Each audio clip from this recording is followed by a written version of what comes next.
Sail away kami ngayon dito sa Sydney, Australia.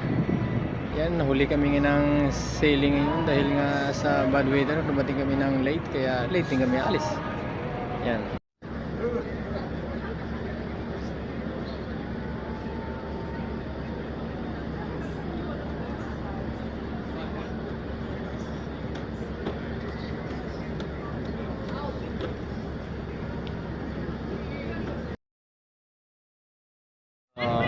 Sail away kami ngayon dito sa Sydney, Australia.